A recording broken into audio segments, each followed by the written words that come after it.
Welcome and thanks for coming.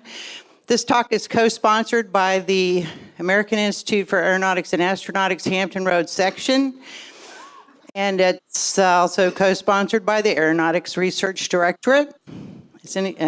All the people are from ARD, raise your hand. Yay, thanks for coming out to support Paul. Paul is actually my office mate. My name is Liz Ward. I lead the committee called the Career and Professional Development Committee for the AIAA Hampton Roads section.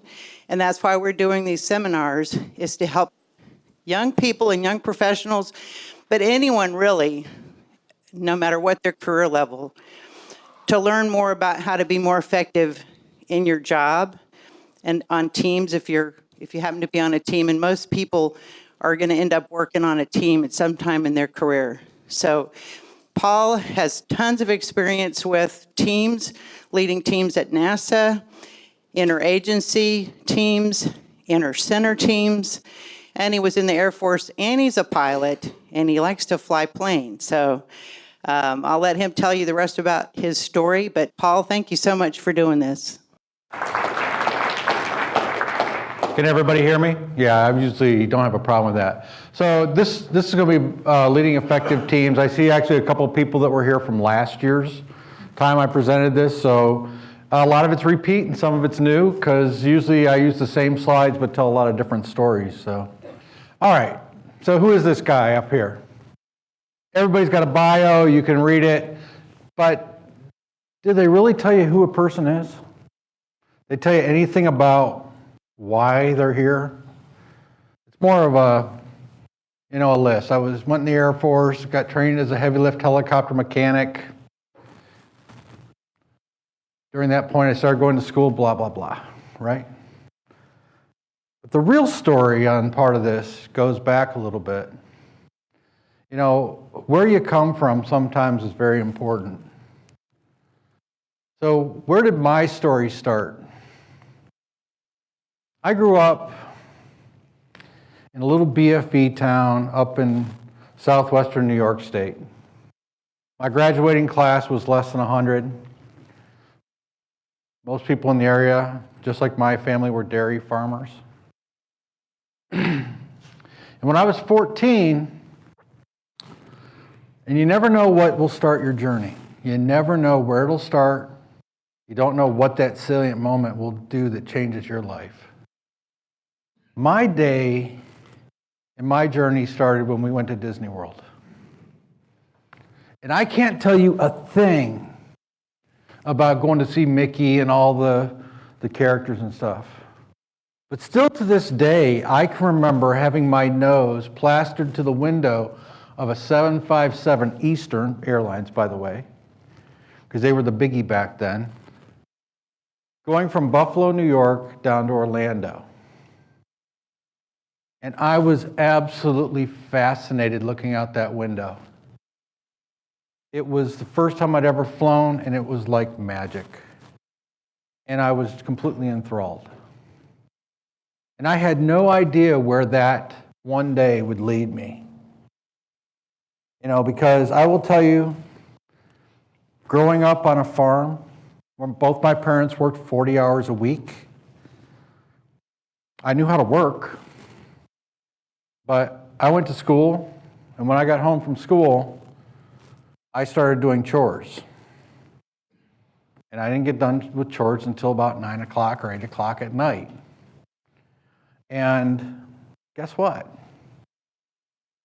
I actually didn't walk across the stage. My son, I was so proud of him last Friday. He graduated from high school. And I was so glad to see him walk across that stage and get his diploma. Something I never did at that time. Actually, I had to go to summer remedial school to pass English. True story. So I graduated, out of a class of about 98, I graduated about number 2 or 3. True story. So how do you go from there to here? How do you go from the bottom of your high school class to being a national project manager with NASA? Well, as I've already said, I went in the Air Force. Went in, they trained me to be a helicopter mechanic. I mean, coming off of a farm, I already knew how to work on tractors, worked on cars, worked on balers, so it was a natural thing to go start working on something that flew. And that's the reason I went in the Air Force, was back to that ride on that 757. Because I knew at that point in my life, at 18, that I wanted to do something to do with airplanes. Couldn't tell you what it was, couldn't tell you anything really about airplanes at that time, except that there was a desire there. Got to go all over the world. Those are where I was stationed, but while I was at Hobart Field, working on these big heavy lift helicopters, I went all over the world with that heavy lift helicopter. And in 8 years, I got to see every continent in the world except for Antarctica. I was in front of a bunch of high school kids a long time ago. Same slide, it's been around for years with me. And I said that. I used to say, I went around the world. I was on every continent in the world. I had a hand immediately shoot up and said, "You were in Antarctica?" No. But it would have been nice, so no, I didn't get to go there. But what happened, because I came off a farm, I knew how to work. I knew how to do a job, and I just went back and I was talking to a bunch of high school kids in a farm community because I like to do little towns. And I asked them, how many have you ever had to shovel out a stable or any other place like that in the middle of the summer when it's 90 degrees? I got a whole bunch of hands, work from farm kids, right? How many of you enjoyed it? You all know what happened, all the hands went down. Because farm kids, they learn how to work. They learn that you do a job not because you want to, but sometimes just because you have to. And so that was the one skill, and probably the only skill I brought with me when I was a kid from that time in my life, is knowing how to work. And that helped me when I was in the Air Force. Because it didn't matter what job they gave me, what I was asked to do, I would just get out there and I would get it done. And that was one of the reasons why I got recruited into Special Forces. I was the youngest crew chief, the youngest person in charge of an airplane that they had ever had at Clark Air Force Base. And I got noticed. Well, jump forward here just a few more years. I'm back, I'm at Hobart Field, and I've done 4 years in the Air Force, and I walk into my performance review. Some of you probably have had them, maybe some of the college students haven't had them yet, but it's an annual review where you go sit down with your supervisor and they tell you what you did. I walk in, my supervisor's there. I'm enlisted, so I got another sergeant there, and one of the officers there, a major. There's never officers and enlisted guys' performance reviews unless it's a really bad day. Seriously, they're there to drop the hammer. So my whole review, I'm getting all these great scores, great endorsements, but in the back of my mind, I was like, why is the major here? What's he doing here? I was also a supervisor at the time. They give me my next year performance plan. All the same sheets. And they're the ones that I would have expected, because I'm a supervisor, I build these things myself. The last sheet is the training sheet. And it was a throwaway sheet. It was, you go take the boilerplate, you put down the boilerplate. I'm like, okay, but what's the major doing here? Right before the training, the last sheet of my performance, the major excuses my best friend, my supervisor, and the guy that's like my second dad, and he says, "Sergeant Moretti, you can go now." And he gives me a look. I'm like, uh-oh, I know I'm in trouble. Here I am. The last training sheet wasn't throwaway. It said on it, "and will attend the local community college, take a minimum of 2 classes per semester, maintaining at least a B average." At the time, I've told you about my high school. I'd never had a B in my life, let alone a B average. But when you're in the military, and if some of you have ever been there, it's an order. So it wasn't a choice. So actually, I had to go to college. Now, it's the best thing that ever happened to me. So going to college the Air Force way, you know, and I'm giving you a lot of background because this all goes into some of this leadership stuff eventually. You got to know who you are. These were 5 of the 7 colleges that I ended up having to go to as I moved around the country to eventually get my bachelor's in mechanical engineering and my master's. I had over 100 credits when I got my AA because of all the remedial classes I had to take. Whenever any of you think that it's hard getting through this, you know, think about it. 100 credits to get an AA. But it goes back to knowing how to work. And working's a skill. So after that, I got to co-op when I was at UCF, I started co-oping with NASA. Greatest thing that ever happened to me. And, you know, they hired me at Kennedy because of my military experience. And one of the interesting things of when I was in there, I was co-oping, they would say, co-ops can't travel.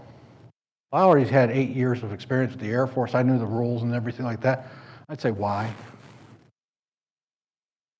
And eventually, so sometimes you got to know when to challenge.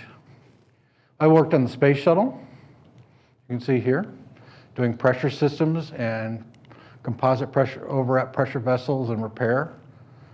Transitioned over here, doing pressure systems for station. And had a ball. But there was something else I really wanted to do by this point. I got my master's while I was at Kennedy Space Center. And one of the things I did while I was at Kennedy is I built an airplane from plans. Why would you do that, you know?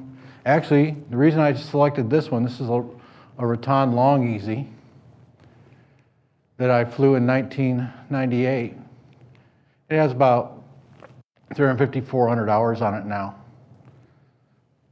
When I graduated with my mechanical engineering degree, NASA said, you got to do composites. I didn't know a thing about composites. Mechanical engineer, material sciences, but they didn't have a lot of composite stuff back then. So, what I decided to do, if I'm going to build an airplane, I might as well do one out of composites. It took me about 4 years, as you can see. I probably learned more about being an engineer from building that airplane than I ever did from going to college. Because now I had to take all that engineering knowledge I had and I had to apply it. And for some of you that have done some of this stuff, because I know there's some of us out here, it dawned on me while I was doing this, I had other engineers tell me how you could make a mod up here on the nose, and the next thing you knew, you were doing something on the tail.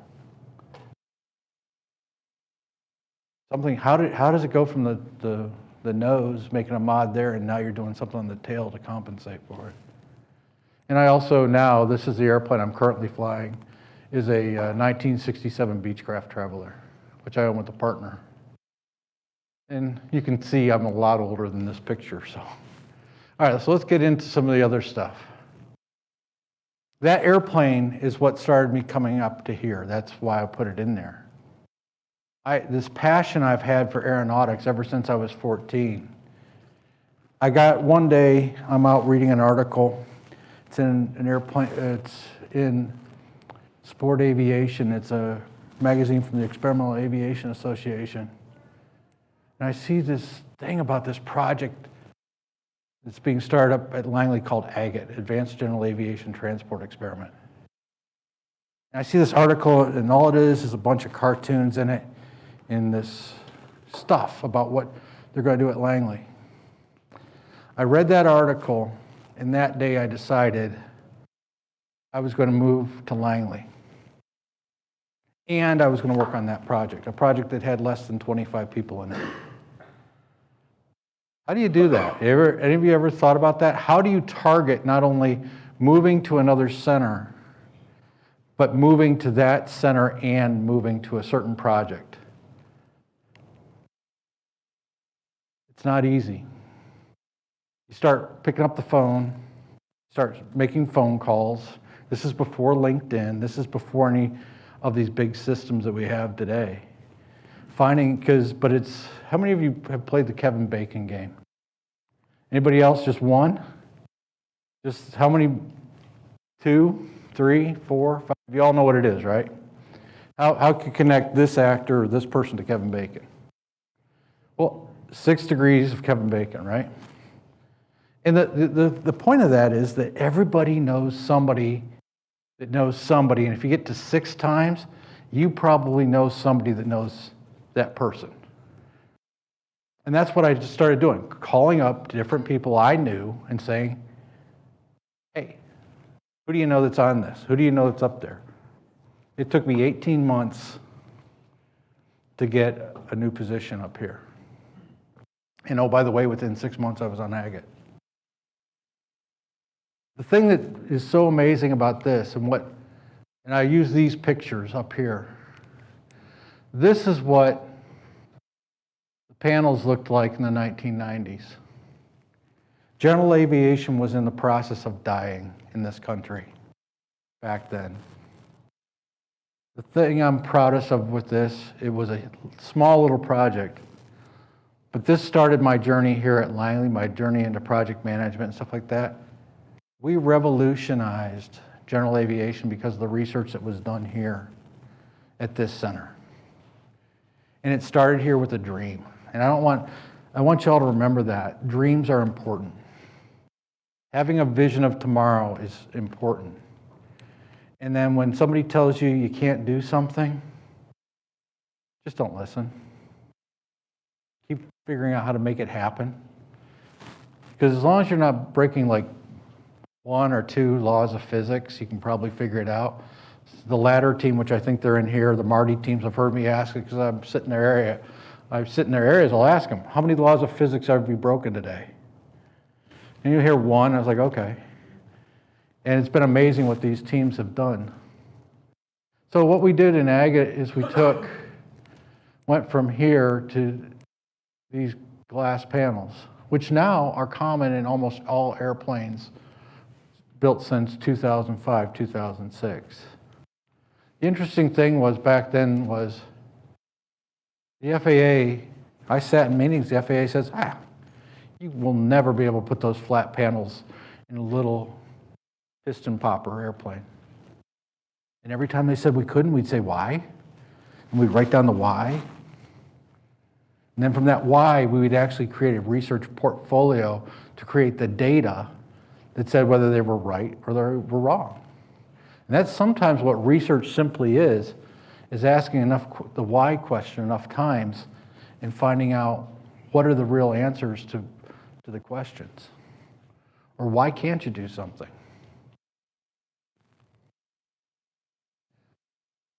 Another project that I ran, which I'm very, very proud of, is called High Therm.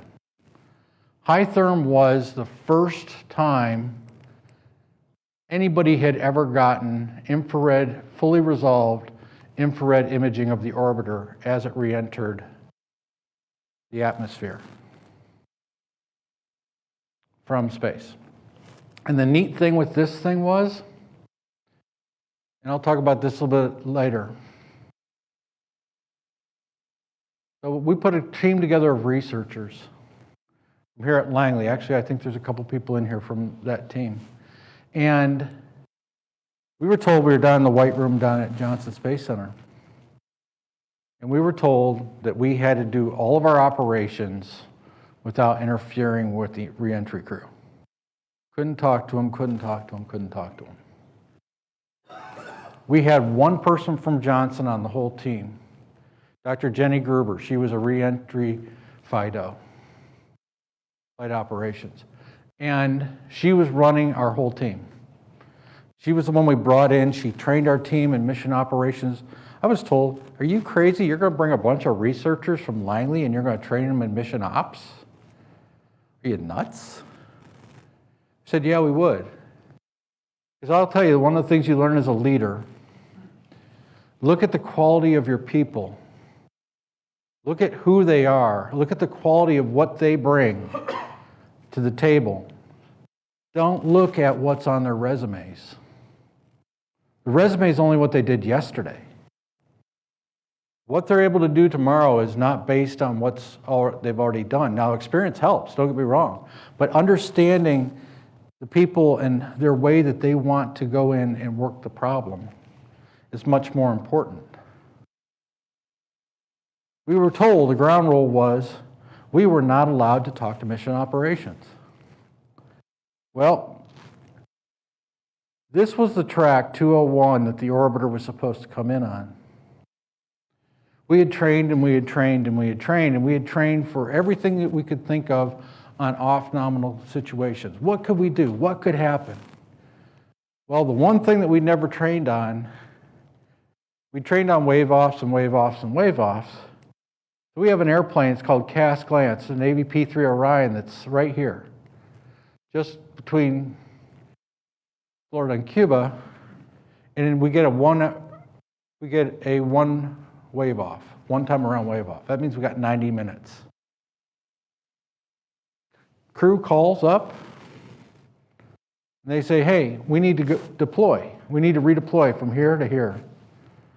Miami Center tells them, unable, you can't do it. No way, it's a restricted area. But we're part of mission ops for Kennedy, the airplane says. Nope, you can't do it. Well, Jenny was sitting there listening to all this. Sometimes it's important to know when to break protocol. She, because of what her position at Johnson, brings up another line, punches right on to reentry ops, goes straight to them and says, we need clearance to get our airplane across this area. Whoops. Uh-oh, there it goes. We need to come from here to here. She's now talking directly through the reentry group. She tells our airplane to go and start moving before they'd ever even gotten clearance from Miami Center. And as a pilot, I can tell you that's a big, big no-no. She, by then, was already on the horn on lines that she knew how to communicate because of her position, and she was already talking to the supervisors at Miami Center. So again, sometimes it's make sure you got the right people who know how to do their team, but leaders sometimes need to know when to stretch the rules. Leaders sometimes even need to know when they, sometimes there's that old saying, and some of the people that are in here that, sometimes a leader needs to know when to ask forgiveness instead of permission. Now, as a project manager, you're 100% responsible for your decisions. You do something like that, you're not willing to pay the price, you probably shouldn't be in the job.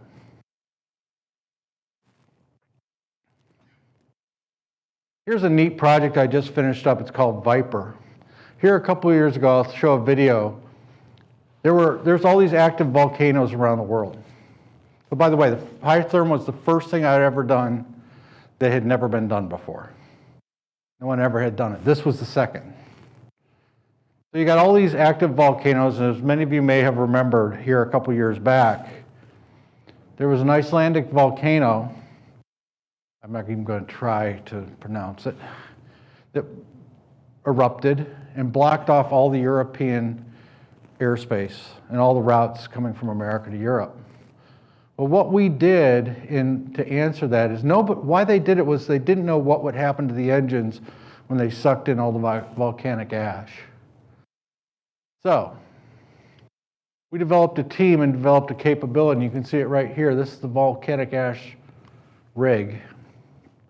We developed the ability to blow volcanic ash into the turbines.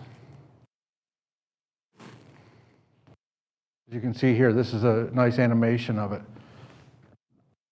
So what happens? What happens when you do that? You're going to find that you start having problems. We had a vibration sensor on here because we're going to get a bunch of erosion on these blades. We're going to get, I'll show it here in a second. There it's opening up. We have a thin film sensor. This is the science that we had on it to understand what was going to happen in this engine. Microwave blade tip clearance sensors.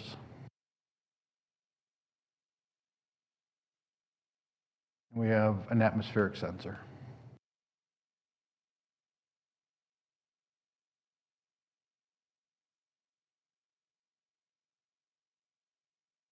So here's getting into the effects on the engine. You can see from this, and this is actually a pretty good depiction because it was based on a lot of engineering data. You can see that we're going to get some erosion and corrosion. Erosion first on these blades. Eventually they will corrode also though. And then after that, you're going to get glassification.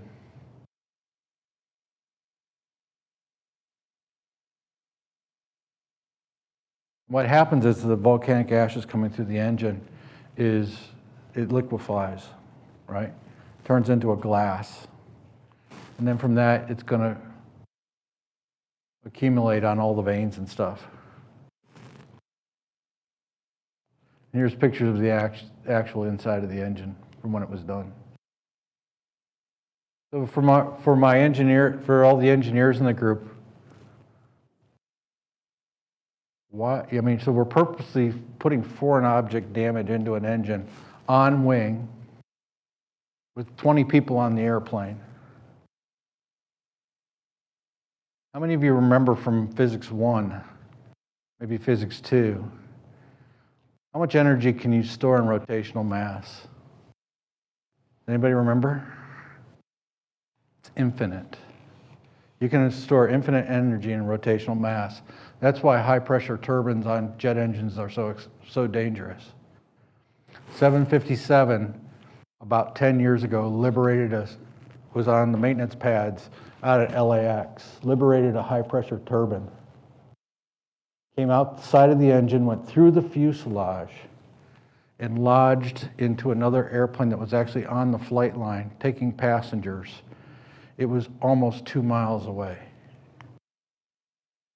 Think about that. That was after it went through the fuselage. When we started developing this project, I had senior engineers throughout this agency and across other places telling us we were nuts, we were crazy. My sanity was questioned. I was told I was stupid for even attempting something like this. Seriously. But why? But it was so important that we do it, so important to understand the effects of, because nobody had ever done this before. No one ever had even tried it because how dangerous it potentially is. But how do you do something like that? We're going to get into some of the team stuff, but how do you build a team of people to do something that, one, you know is inherently dangerous, and two, you can't afford? This is a national asset. That's an operational C-17. That's the exact airplane we did it on. National asset. You can't hurt it. How do you do that? We'll talk about that in a little bit. So, this is where we're going to start getting into more of the leadership stuff and why you saw how to build effective teams. I think it all starts with values. What makes NASA special? Is it the space launch stuff that we do? Is it all the research that we do? Is it the, we're about to fly a quiet supersonic airplane, we're developing that. All the stuff for space station, the Earth science stuff. In my own personal opinion, that's not what makes this place special. And I can tell you from being here at Langley since the late 1990s, this is what makes NASA special. It's all our people. I've never worked in a place before that has people that are so dedicated, that love what they do so much. We all have this joint values, And these people are from all across the nation. These are different projects I've worked on. This was another project I worked on. It's not in the slides, but anybody know what that is right there? Some of the people that were here last year will know. It's a llama. It was our mascot in the project. It was a project I was working on years ago. Nobody knew, none of the senior managers knew who we were, our name of our project. They all referred us to it as the Llama Project. Because we went to a friend's house, and he had a llama farm. And he had this big area, this big house and stuff. And so we would all go party at his house, and we always had pictures with the llama. And I think we probably got funded at least a couple extra years just because of that llama. But these are the reasons what makes NASA special. It's all these people that are here. Because I'll tell you what's great. I know every one of those people has their hearts in the right place. And that's probably the first value I want to give you as a leader. If you assume, everything we're doing is hard. Everything we do is challenging. You're going to have good days, you're going to have bad days, you're going to have stressful days. You're going to have days when things go wrong.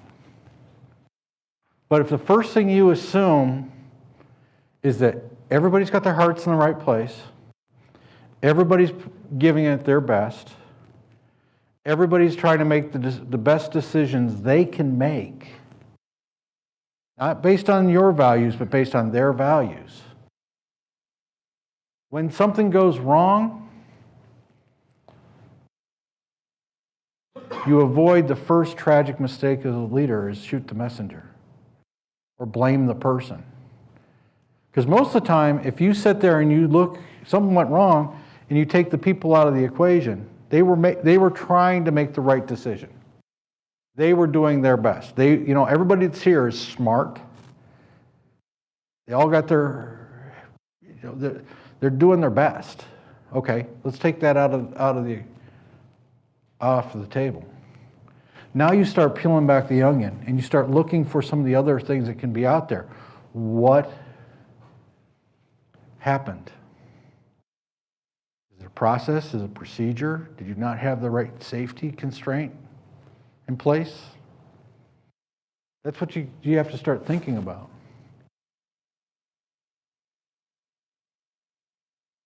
This is one that I think is so important. And this is something that is a NASA value. It's written down. It goes from the top of our agency down. And I would say all the leaders in this agency, from the space to the science to Aero, buy into this concept. Family comes first. A friend of mine told me this story. He's now he's our acting chief technologist. He came to us from Lockheed Martin. He was on the F-22 team. And at the time when he told me this, it was down at Johnson. When he was on F-22, one of their leaders on F-22's wife got cancer. That's tragic. And very, very, very, very few people at Lockheed Martin knew that. Because he was still there every morning at 7 o'clock in the morning, was still there at 5 o'clock at night. And he would sneak out to be with his wife when he could. Same exact situation happened while he was at Johnson. One of the branch chiefs down there, their wife got cancer. They basically told the branch chief, just go and be with your wife.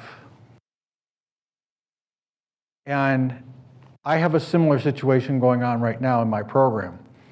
Without getting into specifics, one of our program members' daughters has brain cancer. And everybody in our program is encouraging her to do whatever she has to do to be with her daughter. And now the one thing, I will get into it, when, family comes first. And one thing I've learned about developing teams, and I'll get into being emotionally committed to your team. When you have people that are highly emotionally committed, the other thing you have to do is tell them, and this includes you, you're part of your family. Some of us, and I can be guilty at times of this, we like to segregate. I got my family, I got my wife, my 2 boys, I got me. Well, sometimes, I am part of them. But sometimes with a lot of us highly dedicated people, workaholics and stuff, you literally, as a leader, you need to tell your people that they're part of their family. And this is extremely important. And I can tell you from working here at Langley and working at Kennedy and working with all the centers, that's one of the most important things I feel and why I love this agency. Because we put our families first. Now, when you peel this thing back, there's more to it than that. Talking about Viper, we do very dangerous things. We do things like launch people into space. We do things like blowing volcanic ash into an engine. The other reason why this is important is this also is safety.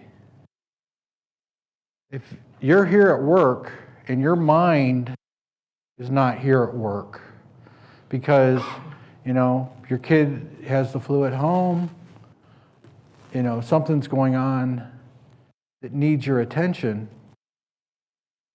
we would rather have you make sure that you're taking care of that, at least from my perspective. And I think I speak for a lot of the people. Because if your mind is sitting there doing something, if your mind's worried about your child or your wife or something like that, and we're trying to do an operation that's hazardous, that creates its own issues.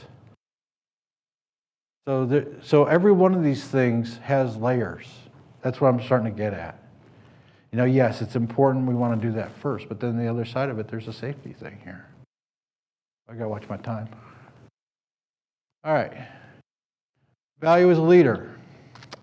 This is another biggie with me. Everyone goes home at the end of the night.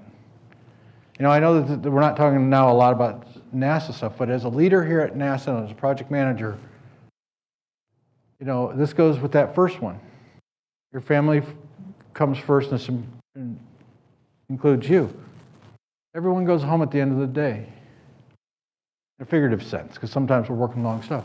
This is one where you got to peel it back a little bit. Because, when you're starting to do these dangerous things, this is also a safety thing. I'm not going to, as a project manager who is ultimately responsible, and I take that on, I choose, every one of us is a volunteer to do this type of stuff. They don't force any of us to be PMs. And the PM is ultimately responsible. It's right in every one of our documents. You can read it all over and over again. This is why we have a safety culture. Yes, sometimes it can get in the way. Sometimes it can be a pain in the butt. Sometimes you can have boxes stacked 6 high in your office and you're being called out of a meeting to go move your boxes down. I'm guilty. As a matter of fact, some of the people that are in here have seen my office when I was moving in will understand that. But in the end of the day, if what we do all this for is the American people, and your family is part of that bigger family of America. So this is one of those values as a leader. And I know this is maybe not, how do you do effective teams? But this is the thing about effective teams. They have to know that you care about them.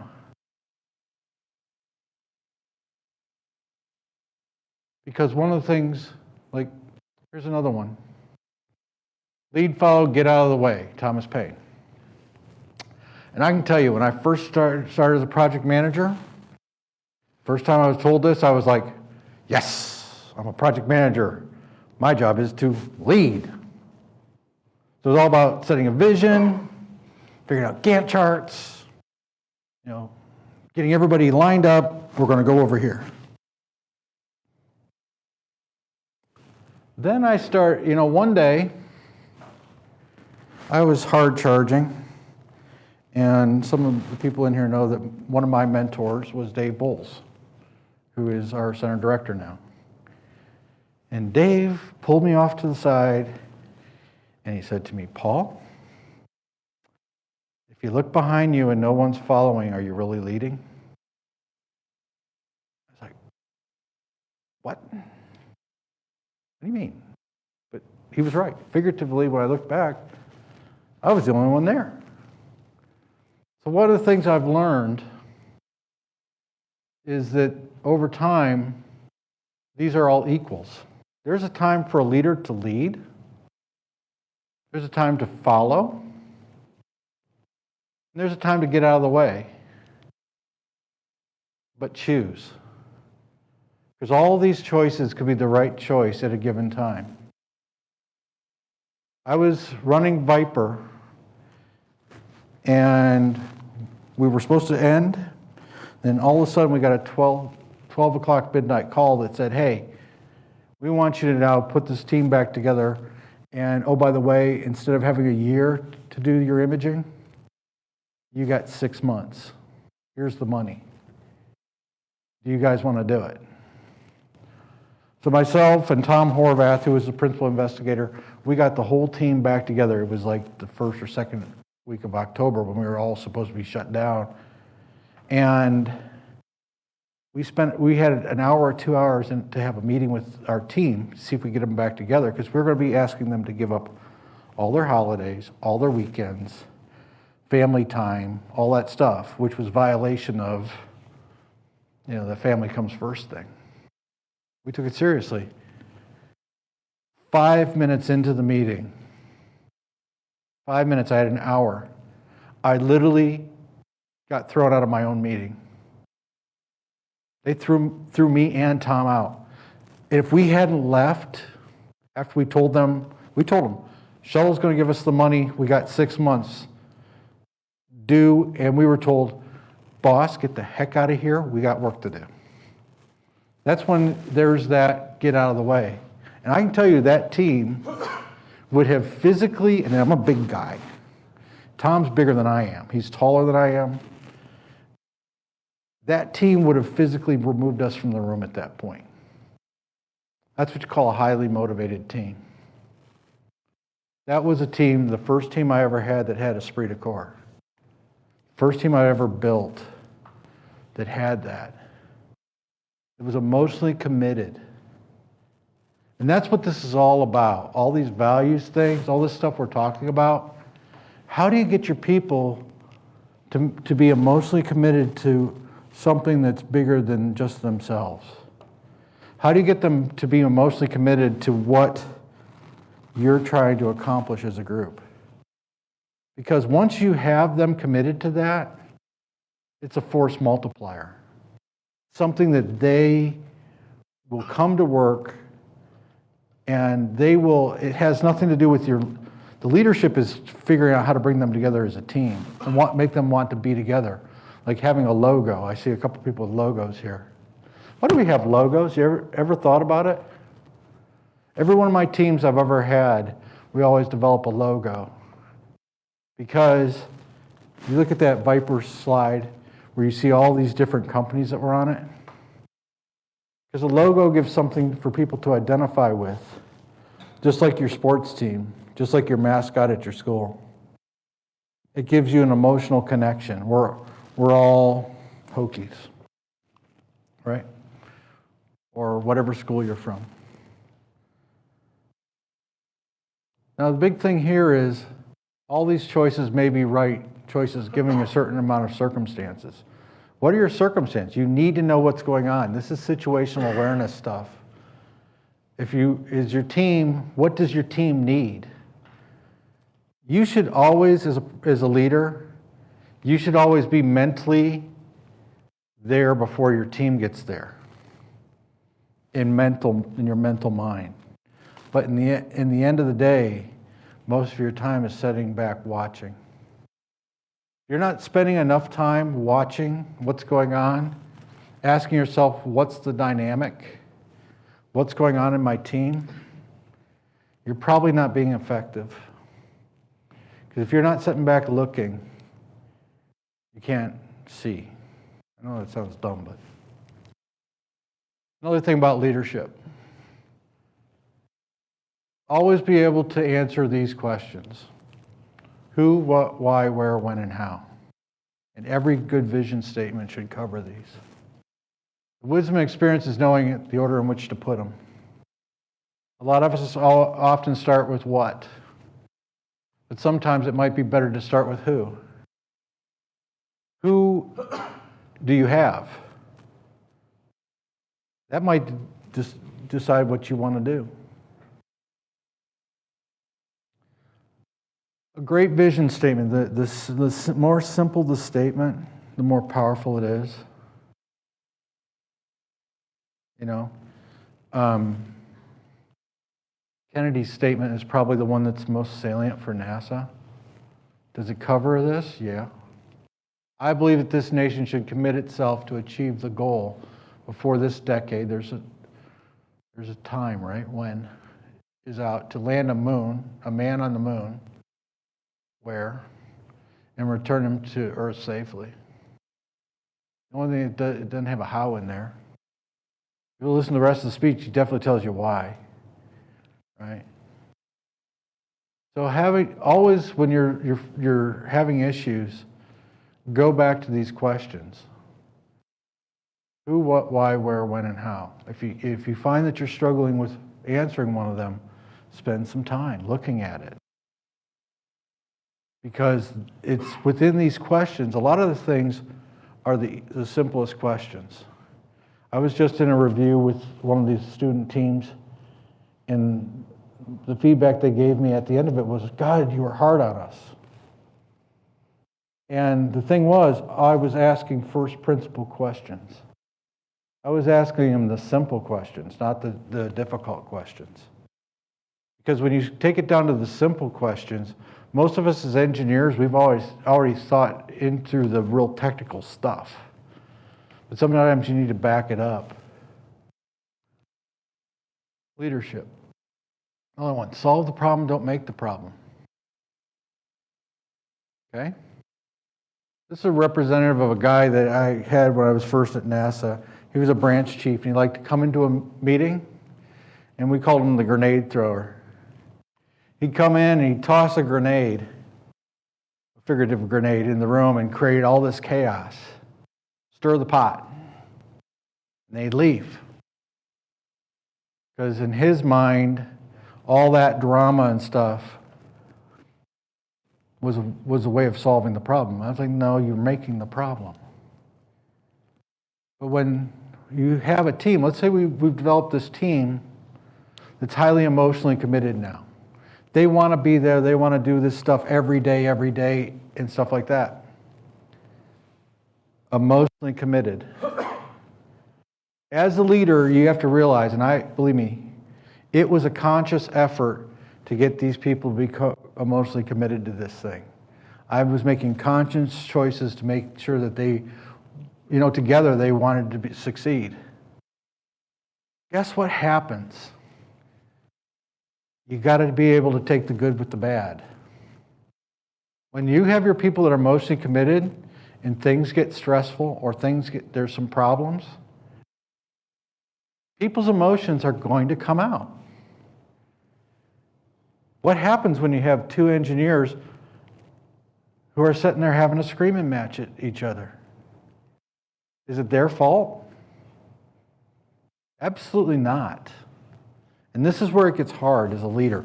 Developing a teams that have esprit de corps is not for everybody. It's not for someone that's not willing to take the responsibility for it.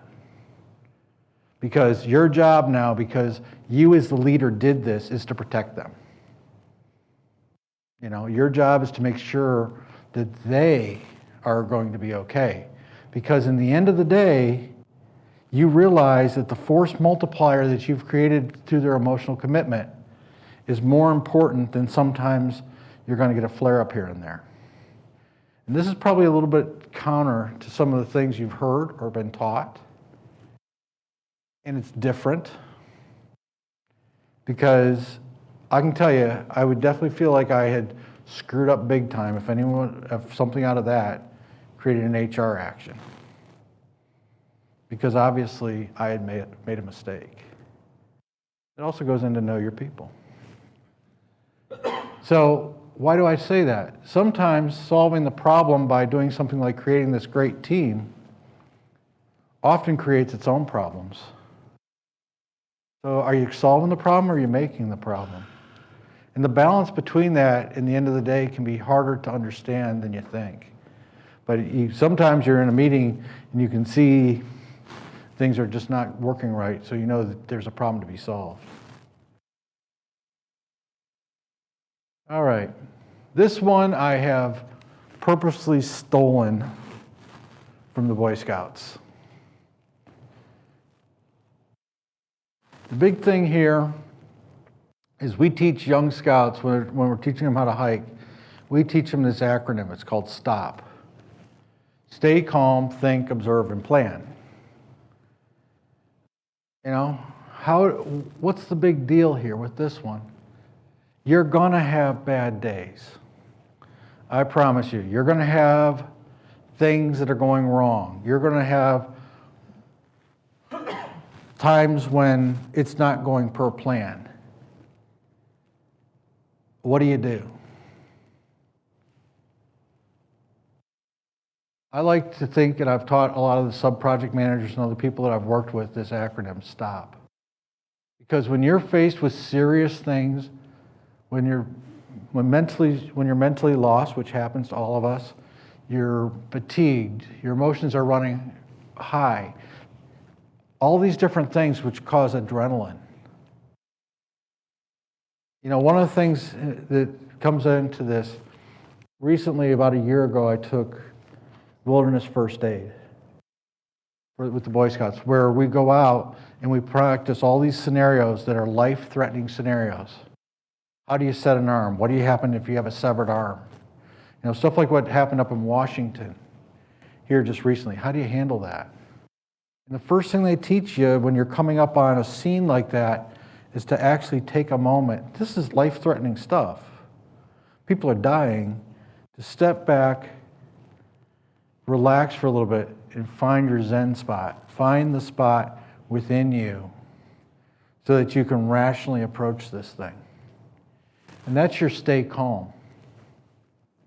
The next thing is when you're really having a bad thing going on, it sounds stupid, but you really need to think. And you need to slow yourself down enough that you're not reacting. You're all engineers. You're all got all this education. But in the end of the day, you're still human. So when it's going bad, make sure that you're trying to make sure you're engaging all that knowledge you have and not just trying to react to the situation.